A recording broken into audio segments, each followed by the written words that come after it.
Ezekiel 33:1.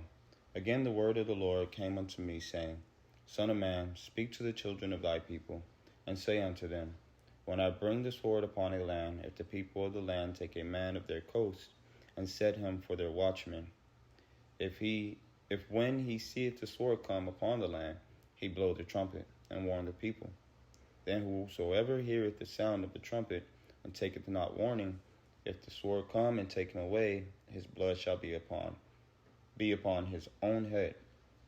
He heard the sound of the trumpet, and took not warning, his blood shall be upon him. But he that taketh warning shall deliver his soul. But if the watchman seeth the sword come, and blow not the trumpet, and the people be not warned, if the sword come and take any person from among them, he is taken away in his iniquity. But his blood will I require at the watchman's hand. I want to first give all honor, glory, and praise unto Yahweh, Bahashem, Yahweh Shai, which the world ignorantly calls God, Bahashem meaning in the name of the Son, which is the Savior. Double honors to the apostles, elders, and bishops of GMS who have taught me this truth and rule well. To you as well, I say Shalom.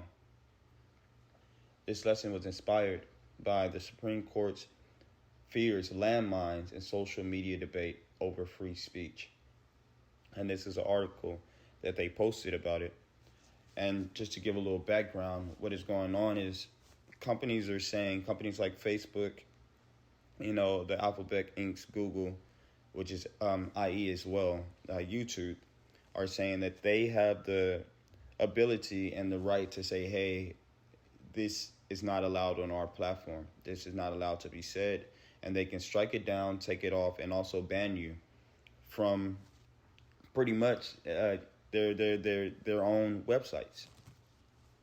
And that's malarkey, because you're banning me from a website, something that I have access to by simply picking up my cell phone, or even though back in the day, it's just like discrimination. It's just a white only restaurant, meaning if you're colored, you can't come in.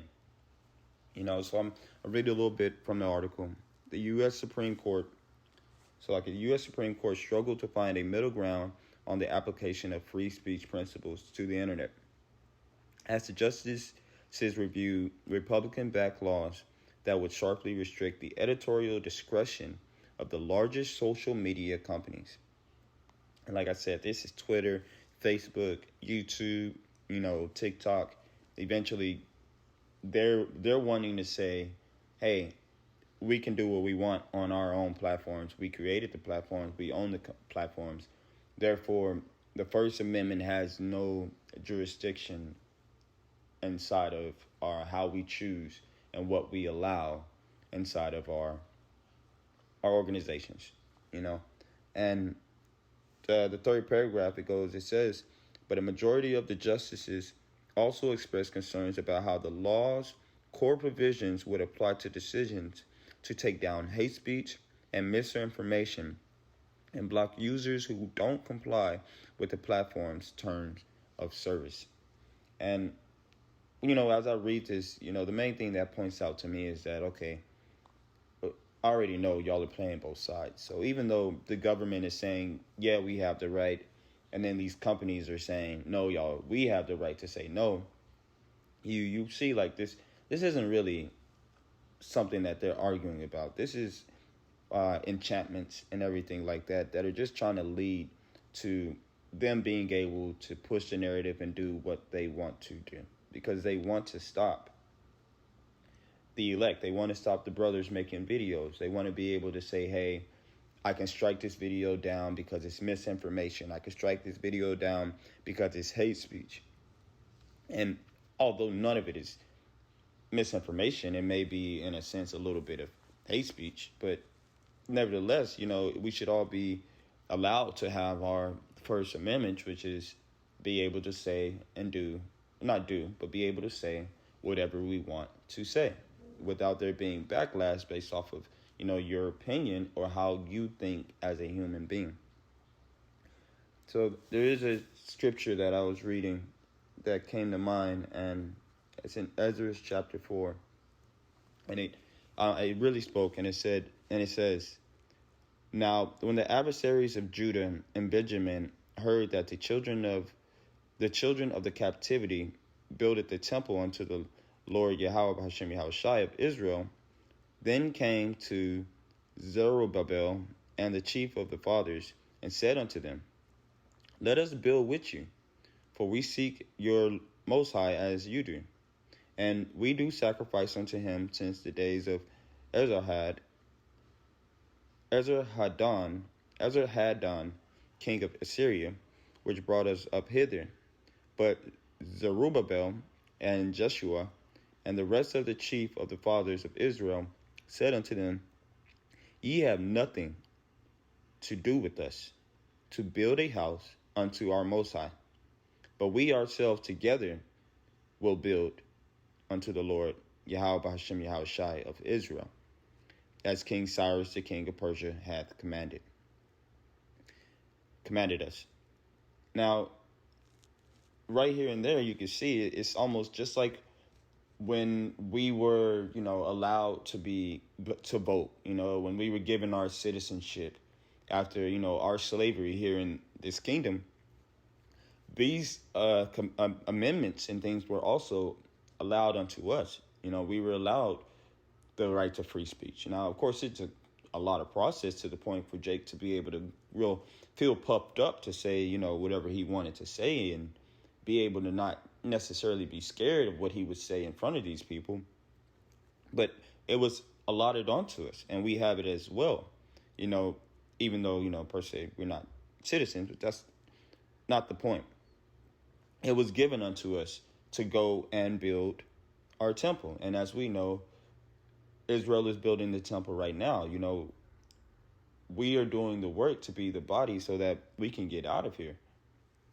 And if any of the brothers want to, give me that precept or drop that precept for me, Baba Kashah, I would really appreciate it, because I know there's a precept that talks about us coming together to build the temple. And I've been told that it's called the spiritual ark as well.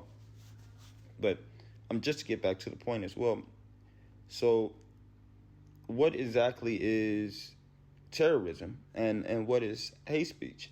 So the FBI has a few forms and definitions of terrorism. And of course, it's the FBI's, they say that this is their number one priority, terrorism, protecting America from terrorists and foreign, to help dismantle extremist networks worldwide and to cut off financial and other forms of support provided to foreign terrorist organizations. And of course, first thing I think of, this should be a job for CIA, but their international terrorism definition is violent criminal acts committed by individuals and or groups who are inspired by or associated with designated foreign terrorist organizations or nations.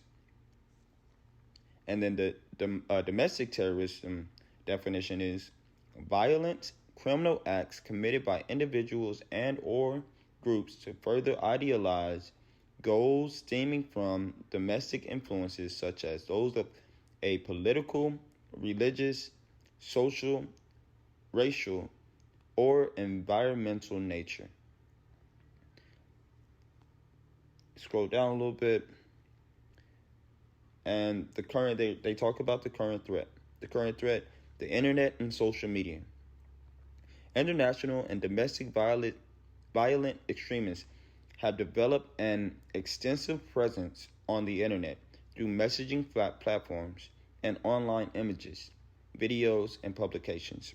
These facilitate the group's ability to radicalize and recruit individuals who are receptive to extremist messaging.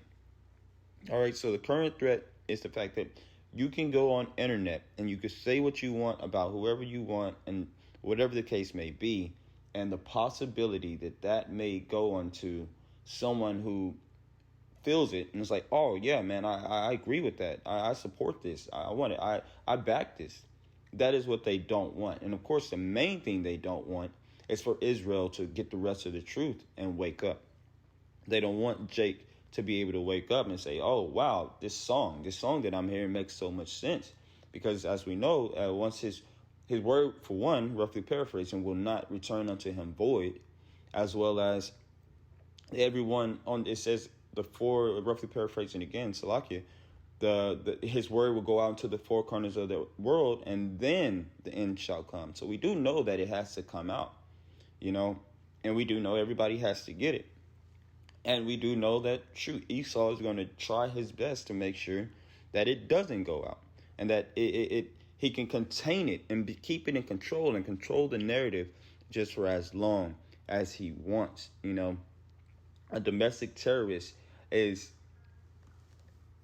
groups who further ideologize goals stemming from domestic influences such as political, religious, social, racial, and environmental nature. Now, that's what terrorism is.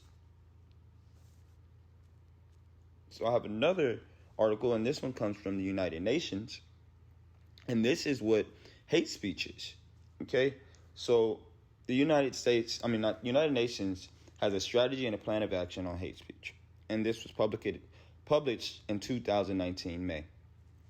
According around the world, we are seeing a disturbing groundswell of xenophobia, racism, and intolerance, including rising anti-Semitism, anti-Muslim hatred, and persecution of Christians. Social media and other forms of communication are being exploited as platforms for bigotry, neo-Nazi, and white supremacy movements are on the march. Public discourse is being weaponized for political gain with incendiary rhetoric that stigmatizes and dehumanizes minorities, migrants, refugees, women, and any so-called other. Now, when they say public discourse is being weaponized, public discourse, and we can actually just look that word up right here, because I don't want to be wrong, but if I'm correct, give me the definition. All right, it's being complicated. Here, let's do it this way. Discourse definition: written or spoken communication or debate, speak or write. So public speaking, which is what I was thinking was public speaking is being weaponized for political gain. And of course, we're not doing this because of politics, with incendiary rhetoric that stigmatizes and dehumanizes minorities, migrants, refugees, women, and so-called other. And we know that we get on women, and we know we get on, I can't say we, but preaching this, you end up getting on women. Preaching this, you end up getting on part of the 2/3 as well, sometimes the elect, well, all of Israel. And then as well, it dehumanizes Esau. It explains who he is, and that at the end of the day, the Lord does not care about him, and that's it.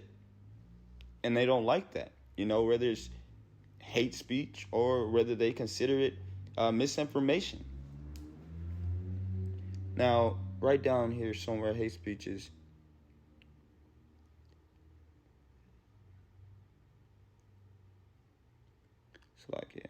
There was another part in this article. Boom, here it is. Sorry. So what is hate speech according to the UN? There is no international legal definition of hate speech, and the characterization of what is hateful is controversial and disputed. In the context of this document, the term hate speech is understood as, according to the United Nations, any kind of communication in speech, writing, or behavior that attacks or uses pejorative or discriminatory language with reference to a person or a group on the basis of who they are. In other words, based on their religion, their ethnicity, nationality, race, color, descent, gender, or any identity factor. This is often rooted and generates intolerance and hatred, and in certain contexts can be demeaning and divisive. All right. And as you can see, that's just pretty much, hey, if you say anything about anybody, you know, you're wrong and you're not allowed to. You can't talk about people. It's in a sense what this is saying. Now, we're not going to talk about people, but that doesn't mean that you have to help them if you can receive that, because that's a whole nother conversation. And then right down here as well, they start to talk about their plan of action on hate speech. And boom, boom, boom, boom.